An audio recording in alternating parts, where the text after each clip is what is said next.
really excited to be speaking with you all today about employee experience. Especially excited to be talking to you about employee experience with Elizabeth. Elizabeth, just I'm not going to embarrass you too much, but I just want to share a couple things before we move into the conversation.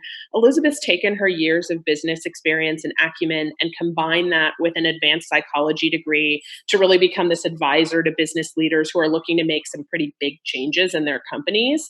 And so Elizabeth has this mantra, which I love, which is talent strategy is business strategy. And so I really want you all to kind of keep that in mind as we talk about the employee experience revolution. And so on that note, I'm going to delve into what we're going to talk about today. Today, Elizabeth and I are going to set the stage around the acceleration of our changing workplace and why EX matters even more so today than it ever has. So we're going to explain employee experience in a way that you can take back to your teams, take back to your company, and then also give you a way through the Kazoo Thrive Index to measure your company's employee experience so that you can think about actionable ways to really kind of develop that within your own companies. So without further ado, we're in the midst of a revolution. I know it feels a little bit bold to talk about a revolution right now, but it feels right given the pace of change happening today. So we're in the midst of what we at Kazoo call a shift in organizational principles. With COVID and the pandemic that's happening, we're accelerating the way and pace of change in the workplace today. So before the pandemic happened, we had seen a lot of companies start to spend millions and millions of dollars in investment on employee engagement. But everyone's kind of struggled to create something that feels right. A few companies have hit it out of the park, but it's not easy to do. And so employees, they're looking and demanding this experience within the workplace, even in the midst of this significant moment that we're all going through right now. And so the demand for employee experience, it hasn't gone away, it's accelerated. And then, by the way, it's also just gotten a little bit harder to deliver upon because we're all working remotely. People are going through things themselves within their families, et cetera. And so it's just gotten a little bit harder to give employees the experience that they're looking for.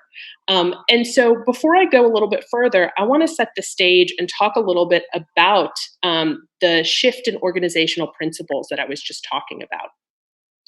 So things are changing, and this slide does a great job of kind of highlighting what we were moving from and then what we're moving to. And so there's always been various forms of implied social contract in the agreement between the employees and the businesses they work for. So this slide, as I mentioned, kind of highlights a couple of these. And as I talked about on the previous slide, COVID is accelerating the shift that we're seeing here. So, when I think of myself, the past, 13 plus years I've been in corporate, I've seen the slow, steady movement of pension plans starting to go away and little things here and there, but it's been a slow movement. And in the midst of this pandemic, all of a sudden, these changes, they're being accelerated because even with the rate of unemployment and what we're seeing today, the demand for these changes from employees is just more prevalent than it's ever been. And Elizabeth, I've got to ask, for you, are you seeing some of these changes in the companies you work with and consult with? Yeah, absolutely. In fact, I was just thinking looking at this slide again. The first one is about communication and feedback, moving from a top-down model to more of a shared model, or up, down, and across, which I love. And so, Danya, you have corporate experience. I've always worked with small businesses, and I see the same changes really taking place in the small business community as well. So I was just thinking of this one client that I worked with a couple of years ago, a small company, husband and wife team. They'd been in business and growing rapidly for about 5 years or so. They had this 10-year vision that they were working toward. And when they were revisiting it, after they'd grown to a point where they had about 15 or so people on their management team, they decided when we revisit our vision, our 10-year goals this time around, it's going to be a collaborative process. So it Very was cool. really, really cool to watch because I'd known this couple for a while. They had gone from we're in charge, they own the business. We're the two people deciding where this company is going, more to a model of actually, we really want it to be a group effort. We want the input of the whole entire team because we know that we're not going to get there without them anyway. Yeah. So I am certainly seeing that, and I think it's a really positive change. Agreed. I would say even at the corporate levels, I'm seeing more of this as well, where department leaders are looking to bring in the input of those that report into them. And even another one, I think that's probably a bit more, it's some of the larger, more mid-sized companies is where people work too. This one's been pretty big where you see, you don't have to physically be in office to be productive and to be part of the workplace. It's now a little bit of everywhere that you can be working and still being productive and part of what's going on. So I love that. That's a great story, Elizabeth. So we've set the stage kind of around what's changing, pace of acceleration. And so before we delve in too deeply on, the Thrive Index and how to understand how your company kind of fits in that mix, I want to take a minute and just define employee experience as we move into the conversation, just so we're all on the same page. Employee experience is the quality of emotional connection that an employee has with a company. It's shaped by their interactions with people, policies, processes, and technologies during significant moments in their journey with your company. And significant moments, those are moments within an employee's life cycle, everything from hire to retire. And so those are those moments that really kind of shape the employee's experience. And so companies that create a positive employee experience, they do so with great intention. It takes an expansive and holistic view of the employee experience and work to create those moments for every step of the employee journey. It's actually kind of similar to when consumer brands work really hard to create these great customer experiences, whether they're in the store, on the website, returning a product, you name it. We can all think of some really great customer brands that do a wonderful job of setting kind of this experience. Employee experience, I would liken it to that as well, right? But it's internally focused. How are you creating that journey for your employees? And so let's dig in a bit on how this is all changing. But before we do that, I want to throw out a poll question. Elizabeth and I are curious. Prior to COVID, did you notice a shift in your company's approach to employee experience? And we'll earmark this over the past 1 to 3 years. Let us know, yes or no. Elizabeth, what do you think the front runner is going to be? Well, wow, we already have a bunch of results in there, but they're fluctuating. I was going to guess yes. I'm biased. It's the world that you and I live in, so it's hard to know with what everyone else thinks if they don't live in this world every day. But 65%, that's pretty big. That's pretty big. No, kind of fluctuates a little bit, but yeah, 65% of folks noticed a shift in companies' approach to employee experience, which makes a lot of sense, right? It's what we were seeing.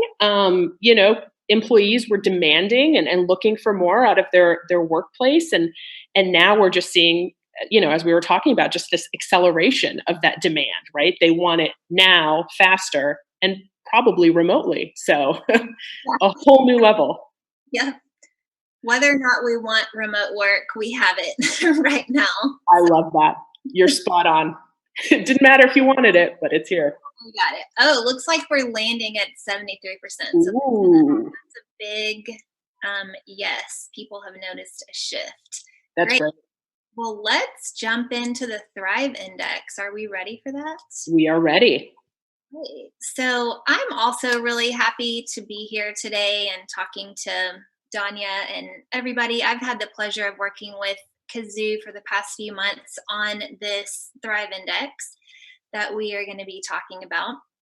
So we discovered these two really broad areas that are both essential to a positive employee experience, everything else that we're going to talk about today really flows out of inspiration and alignment. You can see both of those words on the axes there.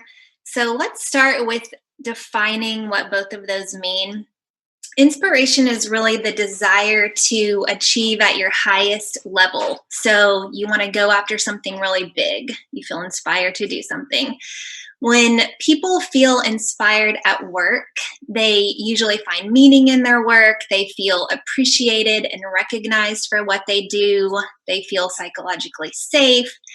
They feel very bought into the company mission and their values, and they're usually very participative in events and general programs and activities at work. Alignment, on the other hand, is more about productivity.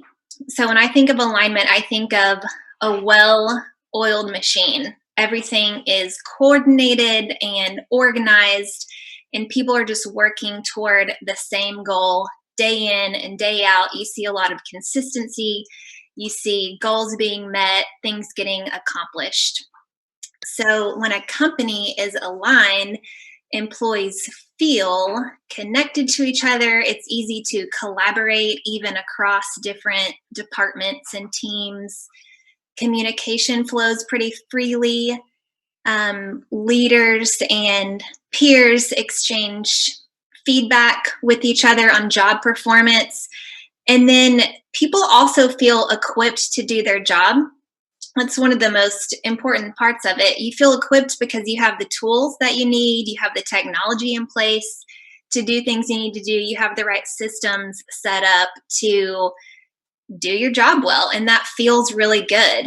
So inspiration and alignment are the starting point for everything else that we're about to talk about, but they do feel very nebulous, or they can at times. And so on this next slide here, you can see where we've already switched to connection and appreciation, meaningful impact and growth are what we call the 4 pillars of an employee experience. So connection and appreciation are both drivers of inspiration. And then meaningful impact and growth are drivers of alignment. Connection is all about belonging. So people feel connected to each other, their peers or their colleagues, to their manager, to their leadership team. They just feel like they fit in some way and that they have relationships at work. This might happen organically every now and then, but in my opinion, it's usually the result of very proactive and intentional effort to make sure that people feel like they belong. I agree. Yeah. Very intentional. Yep. Appreciation is what people feel when they're recognized and rewarded for what they contribute to a company. And I mean, that always feels good, right? We want to be just acknowledged and recognized for our work. People who feel that way generally give more and more, kind of go the extra mile, if you will, and are more willing to take on extra projects and tasks, and also just stick with a company for a long time. So kind of moving down to alignment and meaningful impact. Meaningful impact is the sense that what you're doing really matters. And it's important that it matters to yourself, that you feel like the work is meaningful to you, that it's meaningful to your company and your team, and also to the world at large in some way. It just feels good. And we're talking about emotional connection, right? And how employees feel at companies. So it just feels good to know that your work has some meaning and some impact, and that in some small way, it can be the tiniest way, but in some small way, it is making other people's lives better.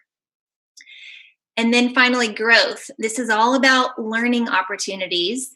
And I will note here that growth opportunities or career development, whatever you want to call it, that was the number one, the fastest growing reason that people stuck with their job last year in 2019. I bet a lot of you already know that. But it's just really important, especially right now. That has not always been the case, but in this world that we live in, that is something that is very, very important to people. So this includes all types of learning opportunities. It includes feedback. It includes having a manager who's very supportive of your long-term career goals, and any kind of just group effort toward growth is something that feels good and contributes to a company being aligned. So we're going to look at these 4 quadrants on the next slide here to narrow it down even further and start to really build on this framework of inspiration and alignment. We have come up with these 4 labels, and I'm just going to describe a really high level view of these right now, and then we will dig into each one on its own. So let's start on the top left. Inspiration without alignment. So these companies, you can see they're high on inspiration, but lower on alignment. We call these companies off course. So imagine a group of really, really excited people, but they're all running in different directions.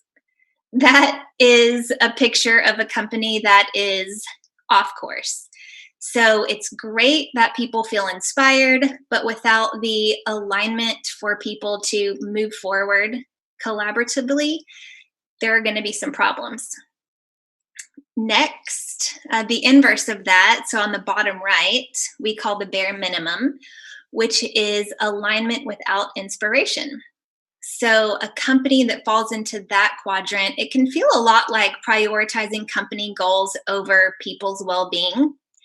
You might be a well-oiled machine, but it could feel stale and boring to work there. You might feel like you're a cog or a number, like you just kind of show up and plow through your list, and there's no real meaning felt through that.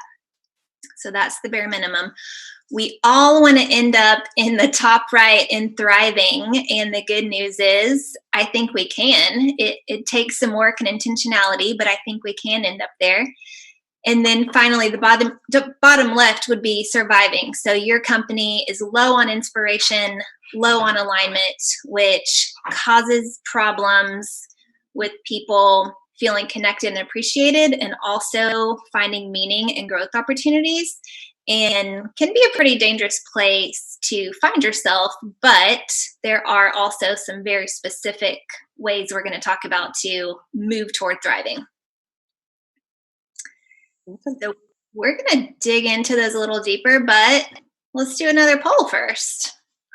So we asked you earlier about the approach in the past 1 to 3 years. How about just the past 2 months since COVID started? Have you noticed your employee experience change in the past couple months? It's funny, Danya, because it seems like it could be an obvious answer, but I've actually heard mixed feelings from people about their experiences. So I'm curious what people are going to say. Me too. I can tell you, for us at Kazoo, we have the benefit of obviously producing and putting out in market a platform that really hinges and supports the employee experience. And so for us, we find ourselves leveraging our tool even more just because we've moved fully remote. And so we want to make sure we're still having this really strong culture and people still feel really connected to the business. And so we find ourselves using our digital tools even more so than we had in the past, because we want to make sure people feel connected and making sure we kind of keep that consistent. It's been a big push for us. But yeah, I'm so interested. Ooh, look at this. 95% is what we're seeing. Employees saying, or folks saying, that the employee experience at their company has changed since the COVID outbreak. Does this surprise you, Elizabeth? No, not at all. But I really want to talk to that 5% and hear about what they're doing. I agree. If anyone in the 5% sticks around to Q&A, would love to hear what's going on there, because this pandemic and what's happened here has just been super dramatic, and obviously has had an impact on all of us in so many ways. So yeah, I'm also not surprised to see 95% here. Yep. Cool. All right. So on the next slide here, you'll see the 4 quadrants again that we're going to dig into. And I want to not forget to mention the assessment that we're going to make sure you have the link before you go today. But if to get a more systematic approach behind deciding where you might fall on this chart, we designed this 21 question employee experience assessment that is very helpful and easy to take. So if you had any doubts about your answer to that poll question, or more importantly, if you want to start benchmarking where your company is and check back over time and look at areas of improvement, then the assessment is a really helpful tool to be able to do that. So on the next slide here, we're going to start with surviving. And again, surviving means the employees at a company don't feel very inspired, and they also don't feel very aligned. And you can read the outcomes that has on the slide, but I'm just going to kind of tell you about how it feels. So generally, employees working for these companies don't feel a real sense of connection with each other. They might not feel like they belong there. They might not have any close friends at work. They probably don't feel very appreciated for the work that they contribute, which generally leaves us feeling pretty unmotivated to do much work at all. They might also have some difficulty identifying why they're doing what they're doing. That's one of my favorite qualities of this, not because it's a good thing, but because I think it matters so much. I know personally, I always want to know, why am I doing this? Why does it matter? Why am I spending my time on this? So that's usually a feeling of employees at surviving companies. And then as a result, as you can see, the companies usually get negative employee feedback. There's low retention. So you see a lot of employee turnover, which makes it really difficult to hire new people. And then these companies are also probably not progressing toward their goals in a very productive way. So a company can end up in this surviving quadrant for lots of different reasons. We all may dip in and out of there at times. There could be a big change that is just difficult to navigate, like right now. We're in a crisis and it's a difficult time to navigate it. There could be something internally that happens that's really hard to change. It could be a long-standing pattern of poor habits that are built. But Danya is going to tell us about some very specific, actionable ways to start to climb out of this picture that I've just painted and head more toward a place where we're thriving. Yeah, it wouldn't be a good webinar unless we gave you all some actionable advice. And this was very big for Elizabeth and I, because as we cover these topics, we also want to give you things that you all can take back to the workplace, act upon. Obviously, the assessment's a great way to go to benchmark and understand where you sit, but we also want to give you some actionable advice when you think about your company and where you might fall within these 4 quadrants. So if surviving sounds like your workplace today, which Elizabeth mentioned, it just may be, right? We're going through a lot of change right now. Don't despair, right? There are some tips to kind of help you drive to a thriving quadrant. So I'm going to highlight a couple here on this slide that really stand out in light of the current pandemic and everything going on. The first is be transparent. Again, in those surviving companies, that's low alignment, low inspiration. And so what you want to do is make sure that all levels of leadership, as well as individuals within the company are empowered to speak openly and speak clearly about what you're looking to achieve. So it's really important, especially when you think of your people managers and your leadership team, that they're very clear on what it is you're looking to do in the short term, the midterm, and even the longer term. I know, no one has a crystal ball right now, so that's okay. You don't need to necessarily predict everything for your employees, but let them know what you're doing, how you're evaluating what's going on around you. It's really important that transparency comes through. Another one that I really like here, just given everything going on, is defining those company goals that goes hand in hand with transparency. So, a really great talk track when your leadership and when your people managers are thinking about, well, what do I share? What am I transparent about?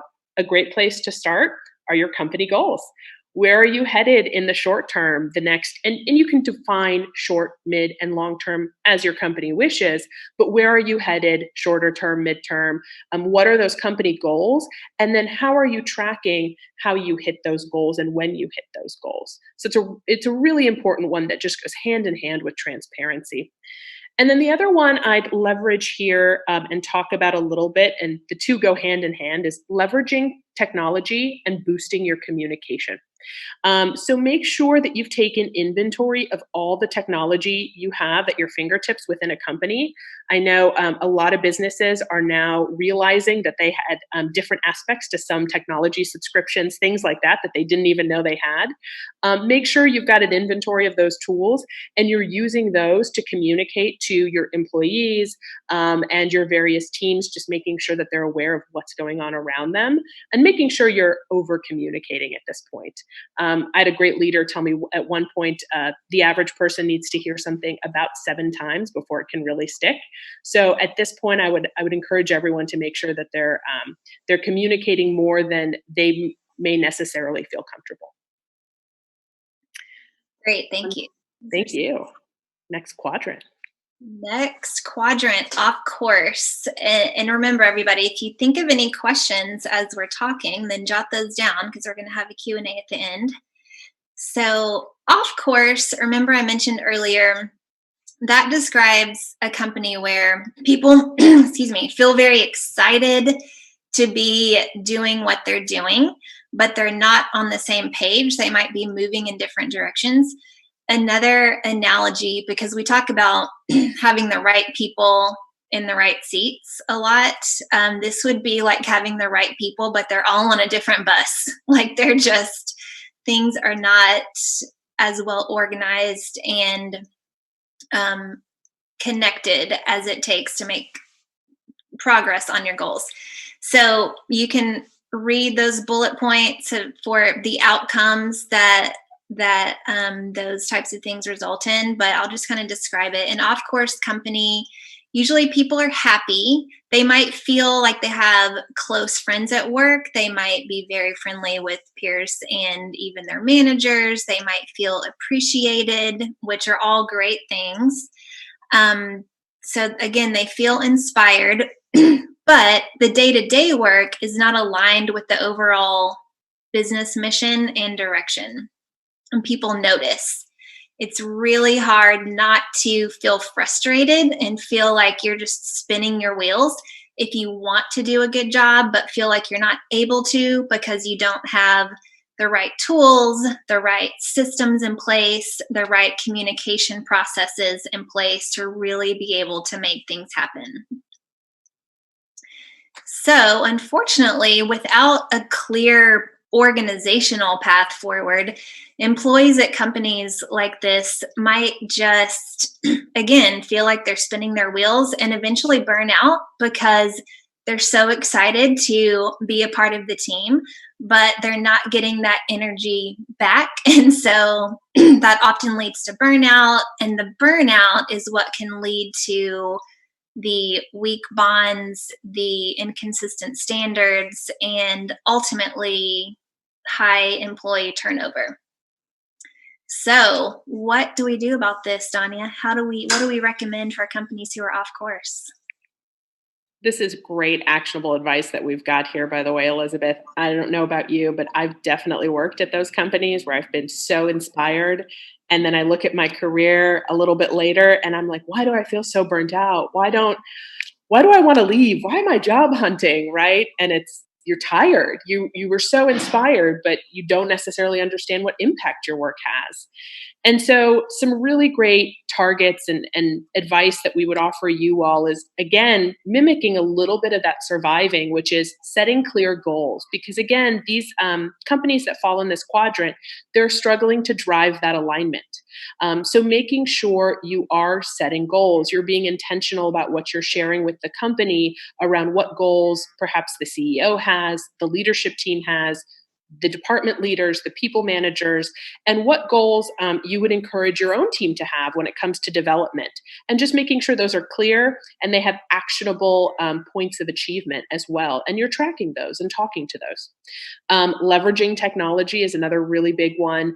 Again, what digital tools do you have around you? And making sure you're using those to hold yourself and your teams accountable to their goal setting, what's going on, and driving that alignment within the business, especially shared documents, things like that, where you can quickly kind of update people on what's going on.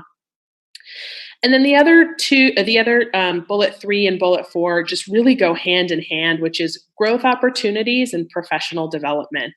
For those that are struggling with alignment, it's so important that as an employee, your individuals and employees understand, where do they go next? What does next look like? How does that fit into the bigger company picture?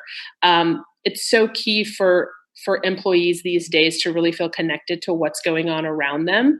And even though that inspiration is really, really high, they want to feel aligned. They want to make sure that their work, the work they're so inspired to do, fits into the growth and the change within the business. So again, we'd really, really kind of push you all to make sure you've got those growth opportunities and you're investing in individuals' professional development. Yep, that is some really good advice. I have so been with companies like that, and it's tricky because you want to do a good job, but feel like you just can't. Yeah, it is so tricky. It's this weird little in between. I'm sure you've consulted a few companies on this as well. It can be difficult to drive that alignment, especially with high inspiration, because folks are so excited to do what they're doing. They just don't necessarily know how it aligns to the bigger picture or what's going on. Well, speaking of alignment, let's look at the bare minimum. These are the companies that are really high on that alignment scale, but lower than they really need to be, lower than the ideal on the inspiration scale. So these are the companies that have all their ducks in a row. It's a well-oiled machine. People are just coming in, doing their thing day in and day out, but again, don't feel super excited about what they're doing. Don't feel like it's very meaningful to them or to anybody else. So the good thing is expectations are clearly defined generally. They have the systems and the processes in place to really drive success. Employees might have a clear sense of the impact on their work and company and can identify those clear trajectories that we were just saying are not always present in the off-course companies. But without the personal connection and appreciation for the effort, then again, employees just don't always feel the desire. They don't have that innate desire to give their best selves, to go the extra mile, to show up and participate, to really be engaged. We don't talk about employee engagement as much as we used to a couple years ago, now that we're kind of talking about this more holistic employee experience. But I would use that word here, that employees at bare minimum companies, they might be productive, but they might not be engaged because they're not feeling that inspiration. And so you can see these outcomes here. Companies might be moving right along, meeting some goals, but they probably can't attract the top talent that they want to be at their company, because we've talked about how we all want to be inspired. They probably have higher than average absenteeism, which kind of has a widespread effect on morale, and it can also be really expensive. And so, but it happens because if you don't really like what you're doing every day, then you might wake up and think, I just need a day off. I need a little time off. It can be exhausting to feel like you're kind of a faceless number at your company. And then we talked about engagement already, but I think we all know what low engagement leads to. It leads to lower productivity, and there's also some real business costs associated with that as well. So we also have some advice for these companies because we want everyone to get to thriving. We do. And I know everyone must be reacting to bullet number 1 right now and say, are goals the cornerstone of all the actionable advice? What I'll say here, even though your company's got a lot of alignment, and so people might understand why they're moving in the direction that they're moving, setting those clear goals and the achievement of those clear goals and clear communication of those wins, that drives inspiration. There is something that is so bonding and brings folks together in such a great way when they get to come together around something that they're doing, their department's doing, the company's doing, and they get to say, hey, we've completed this. We knew that we set this goal and we did this. And that's very inspiring, right? It brings folks together in just such a great way. So I know everyone kind of went, oh, another goal bullet, but this one's really about the achievement and communication of those goals so that even when they're not a win, even when you're talking about how to do it better for next time, you're having those discussions, you're bringing folks together, and they're having that shared experience and that shared time together. Another great point on this slide is just communicating to build connection. Elizabeth touched on this a little bit. There were a lot of recognition programs a couple of years ago that were, kind of the thing to have within your company and within your business. And now the conversation has pivoted a little bit around just more holistic employee engagement. So it's not just about maybe a recognition platform, although that's a great place to start, especially if you find yourself in this bucket here, which is just about communicating, making sure that even top down, across peer levels, bottoms up, that you are communicating to build that connection. And we talked about this, Elizabeth and I mentioned this briefly at the beginning of this webinar, but that kind of communication, that level of connection, it is intentional. You have to be mindful about building that within a company. Just having the conversation isn't enough. You'll want to make sure that you're having very purpose-filled conversations to build those connections. And then making sure you're bringing people together.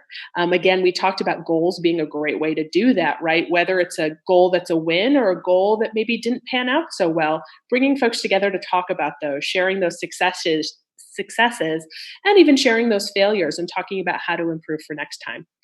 And then, of course, the always popular, bringing in recognition and rewards. Again, really great thing to do if you've got a company that's got a lot of alignment, but is really looking for that inspiration, something that empowers peer-to-peer recognition, top-down, bottoms-up, you name it, but really integrating recognition and rewards into your workplace. And so now, the best box. Yay, we're finally at thriving. Woo!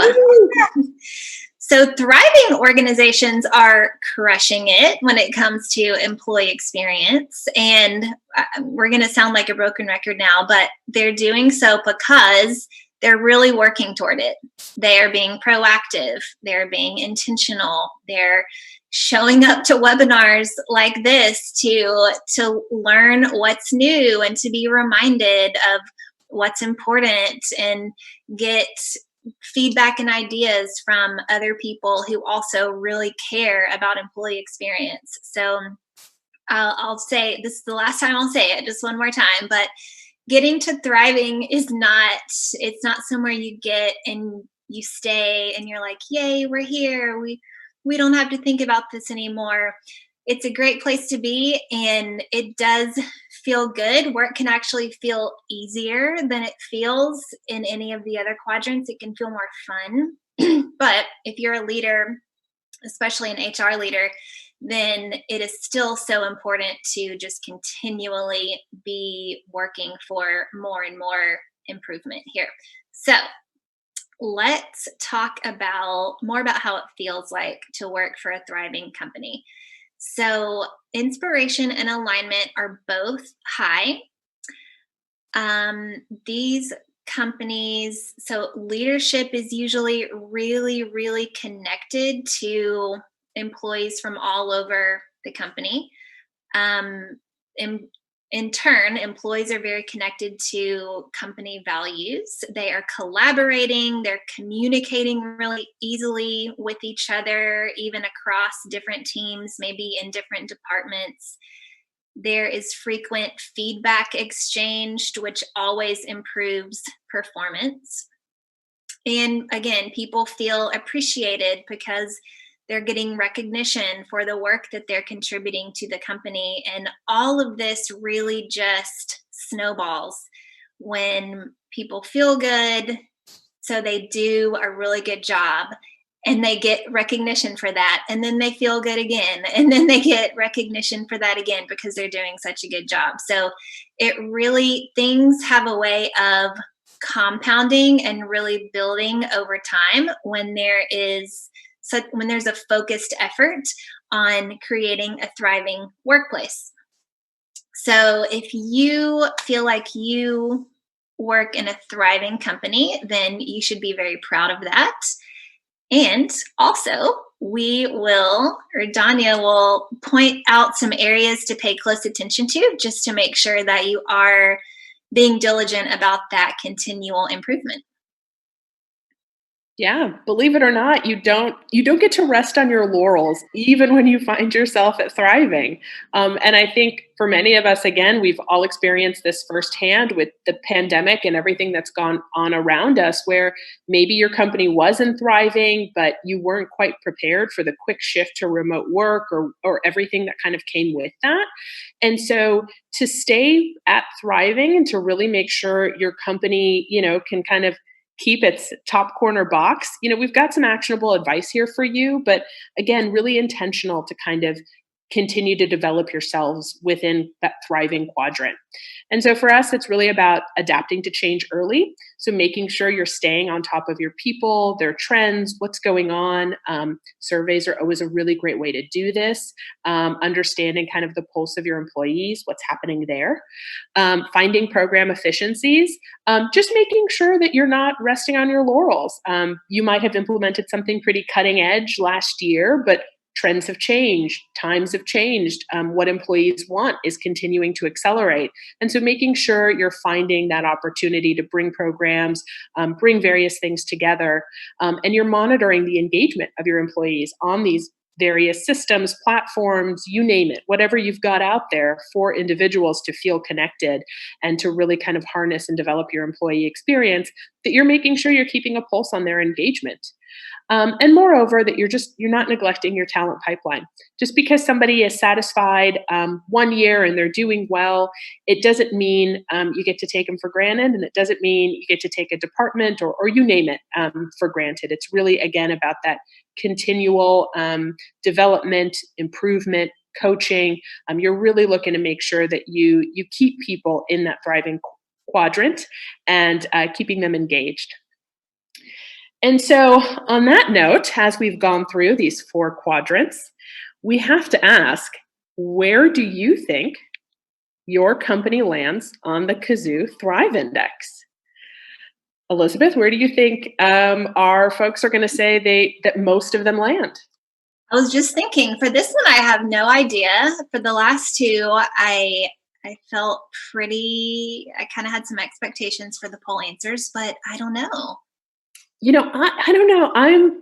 I think maybe given just the pace of change, we might see more people saying they feel like they're surviving, but hopefully not. It'd be interesting if we saw a lot of thriving, but my guess is we'll see most people spread out between surviving, off course, and bare minimum. Yep, that sounds like a good guess during such a strange crisis these days. Again, I want to hear from people. Anyone who says thriving, I will want to hear what they're doing right now. Yes. So, Pretty spread. Lots of thriving so far. That's great. Wonderful to that's see. great. It's interesting that, at least right now, it looks like it's fluctuating, that there's more people either at the best or the worst end of the scale and less in the middle, but it looks like that's changing. That is changing. I agree. It's kind of interesting. People are either at the best or the worst. And Okay. it continues to move. Yeah. So surviving, off course, thriving are kind of neck and neck with a big gap between those three and bare minimum. Well, that is very interesting. Yeah. So it looks like alignment, like a lot of companies are really getting alignment right, except for the 1/3 who feel like they're in surviving. Yep. Which is great. I think sometimes with the drive to some of the more remote workplaces or just everything going on, it can drive some of that transparency and some of the need to kind of strip away some noise that can happen within a company and really focus on what's crucial to deliver. So it's great to see companies being able to kind of pivot and drive some of that alignment.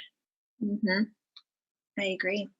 Oh, but it looks like ultimately we do have a front runner and 31% clocking in at surviving. Wow. Yeah. Runners up, 27% apiece, off course and thriving, and then 15% at bare minimum. Very cool. It's great to see. Yep. So it was wonderful that you all kind of chimed in on that poll question. And as Elizabeth mentioned, we do want to hear from you. We're going to have some time to take questions. But before we move into questions, we do want to encourage you all to take the assessment. The only way to really find out where you are is to go through, take that assessment. It's a handful of questions. Let us know what you score. It'll be interesting to hear from some of you and see where you fall. Elizabeth, I know you had such a big hand in helping with this. Anything you'd say as you encourage people to move to the assessment? Just say it's easy. And I would really encourage you to, even though we just did a poll and you have a hunch as to where you might fall on the spectrums, I really encourage you to use this systematic approach and to start to benchmark it, most importantly. So take the assessment. It won't take very long at all. And then take it again in 3 months or 6 months and use it as a way to measure the action steps that you've put in place to improve your experience. That's great advice. And so I think with about 10 minutes left, we can open it up for some questions. Excellent. Thank you both for a really engaging presentation. I was thinking to myself as I was watching you go through the quadrants. I was like, oh, this is a great little visual narrative that you guys have there here for people to kind of figure out where they are. So just a reminder to everybody in the audience, we've got a couple of questions already plugged in and ready to go, but if you take a look at the Q&A box directly below the webcast video player, just as I mentioned, please put your questions in there and we will ask them of our presenters. So, but I do want to give voice to the people who've already put questions in. So Jessica wants to know if your organization is in need of both inspiration and alignment, which should be tackled first? Like, what's our priority there? Ooh, that's a good one. Yeah. Do you want to take it first? Sure. Yeah, I'm going to scroll up actually to on my slides to the advice to see so that I don't miss anything. So I would hate to see either be neglected. I think that there are really small but high impact things you could do to address both at the same time. Um, so we talked about defining goals so many times, and Danya said it was going to be the last time, but pick one. I think I would go with goals because it can actually impact both areas. It can make people feel more inspired to meet those goals if they feel like they're part of a team, part of something bigger than themselves. And then it's obviously very aligning to have everyone on the same page. So, if nothing else, then initiating a conversation, almost a reset. I love to use the word reset in my work. It's not something that you can overuse it. So, it's not something that you want to be doing every 6 weeks. But if it's appropriate to say, hey, team, we need a reset, let's all get on the same page, then I think that's an easy thing. You can do it tomorrow, and it has a huge impact on both. Yeah, I agree. I love the term reset as well. I think that's a great way to talk about it, especially when you think about goals. And yeah, as Elizabeth mentioned, we talked about them almost every step of the way. That's always a really quick win, especially if you're intentional and you say, hey, yes, we are going to reset where we're moving, make sure everyone's aligned.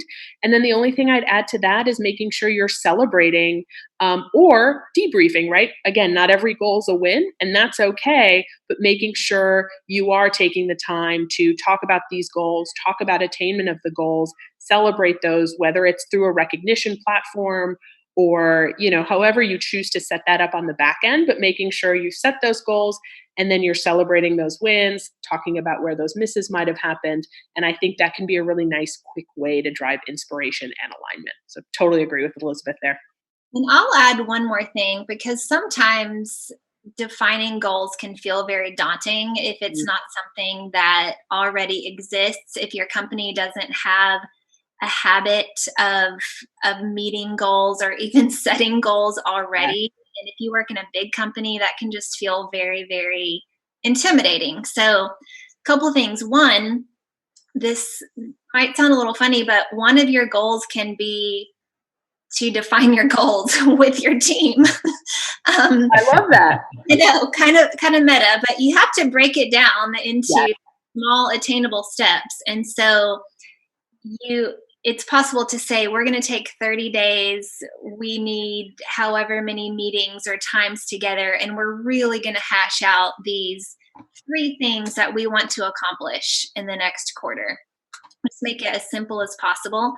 I know Kazoo has some really good resources on their website for goal setting as well. We could spend an entire webinar talking about goal setting. So if that's something you need help with, then there's some great stuff to find online there. Yeah, absolutely. That's a really great point. Goal setting can be a great quick win, but yeah, you have to be intentional about those goals and be clear. Communicate to your teams. We're going to take 30 days. We're going to take the next month or 2 months to set those goals and to talk about them and to understand what they are. So that transparency is really key there. Yeah. Great. So a couple more excellent questions rolling in here. One I'm going to just take care of kind of on my own. DJ was asking to show the web address for the survey on the screen again.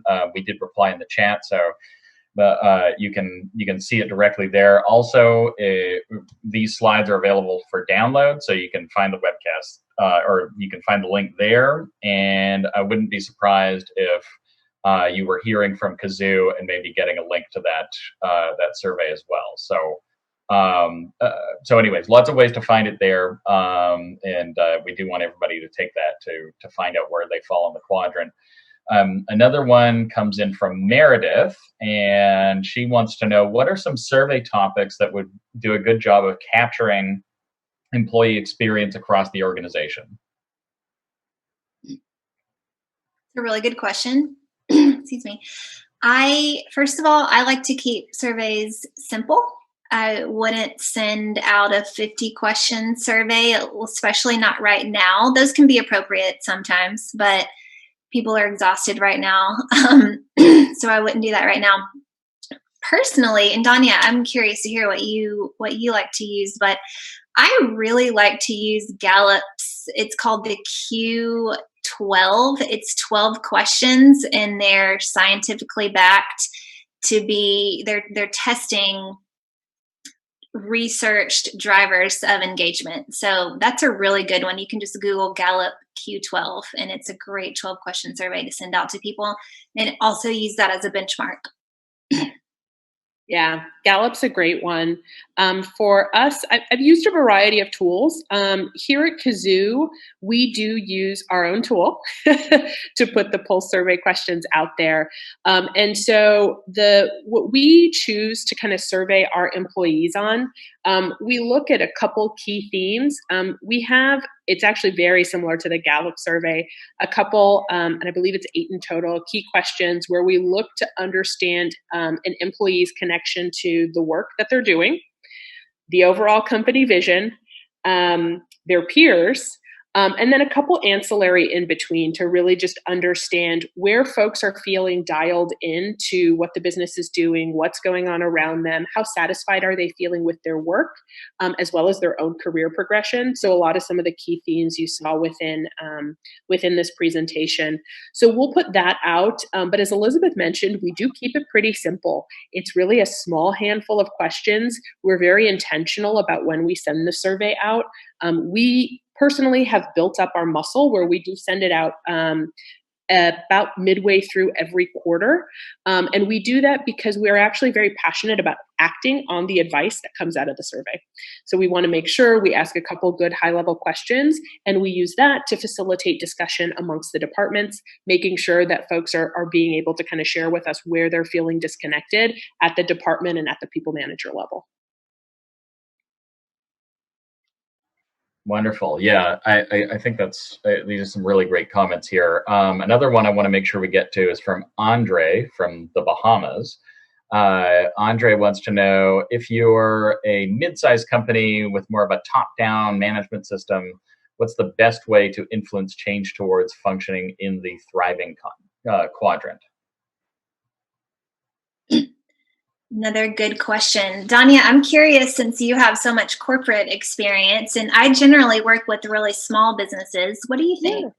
I think for those that are mid-sized and have top-down management, it's about understanding and making sure you as a practitioner, as someone who's being a champion for employee experience, that you've got the right lens when you talk to management about what needs to be pursued or what you need to work on. So my suggestion would be to understand the goals and what that management level is looking to drive within the business that year, and really making the case for employee experience to be part of that.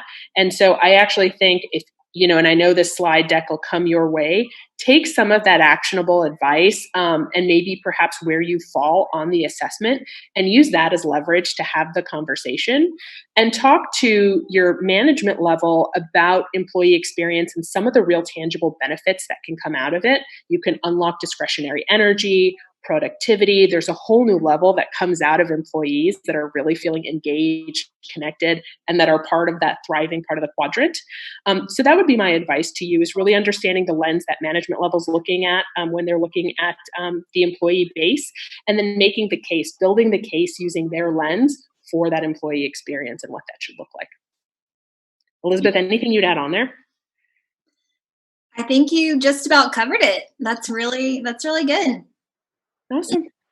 Excellent. Well, I do thank both of you for your time today. I just looked at the clock and see we're 1 minute over. So you guys everybody got a bonus of 60 extra seconds.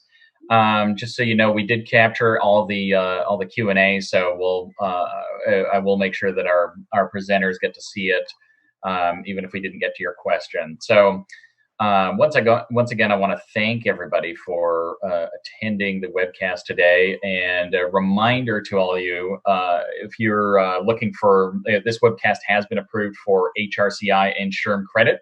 So if you're wondering where those credits are and how to get them, just give us about 24 hours, and then go to hci.org and click on the My HCI dashboard, then click on learning, and then click on download transcript, and you'll get all the codes you need to get credit towards your recertification. And I also want to, while you're there, remind everybody to check out the free content and all of that great stuff that we've got, because there's lots more to learn about, as well as our certification courses and our events. So once more, I'm going to thank our presenters as well as the good people at Kazoo. And I'd also like to thank you, the webcast viewer, for spending an hour with us. We'll see you next time.